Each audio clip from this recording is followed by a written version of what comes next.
It's 8 a.m. from Fox 35. This is Good Day.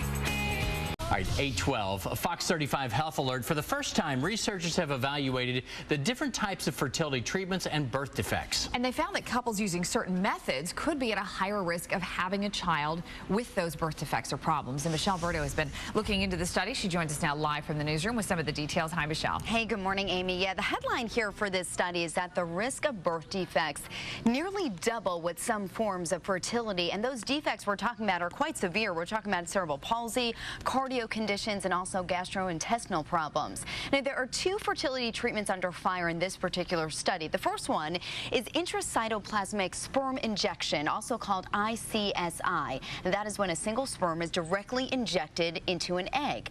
Researchers found a 9.9% risk of a birth defect with that type of treatment compared to 5.8% risk when you have a child conceived under natural conditions. The next treatment here is in vitro fertilization. A lot of people know about this one. That's when a sperm and an egg are placed in a test tube to encourage fertilization. Well, the risk of a birth defect with that type of treatment stands at 7.2% in this study, again, compared to that 5.8% in naturally conceived babies. So again, the bottom line here is that right when a couple is most vulnerable because they need these treatments in the first place, they are slapped with the results of this study. And the results of this will now be published this week in the New England Journal of Medicine. Guys? All right. Thank you, Michelle. Joining us right now on Good Day to talk about the results of the study is Dr. Mark Trolice, a fertility expert with Fertility Care. Always good to see you, Dr. Trolice. Thanks for coming in. Very nice to be here. Thank you for inviting me, Amy. So what do you make of this study? Well, it really doesn't tell us anything new. We knew several things already. We knew that there was a possible increased risk of birth defects from the ICSI procedure, where you inject a single sperm into the egg. But also, what is important and underscores from this study is that the infertility patient is a possible increased risk of birth defects. And that was shown several different ways in this study.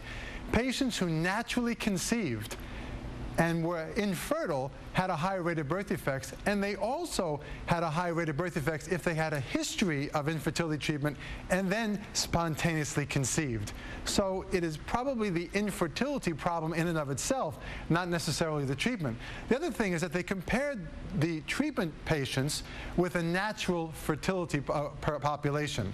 They really should be comparing infertility patients with treatment versus those without. And so there was problems with this study.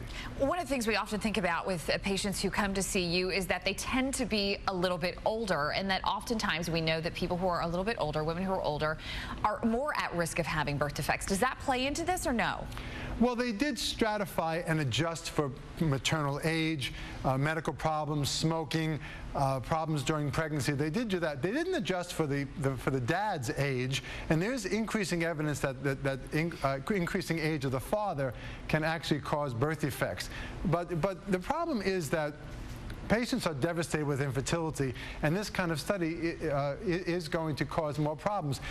Any medical procedure has an increased risk for the patient, and it's important to weigh the risks and benefits. IVF has helped many patients have successful children when they otherwise would not be able to.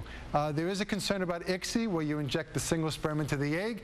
That may be a genetic problem with the dad, but this study showed IVF alone is safe.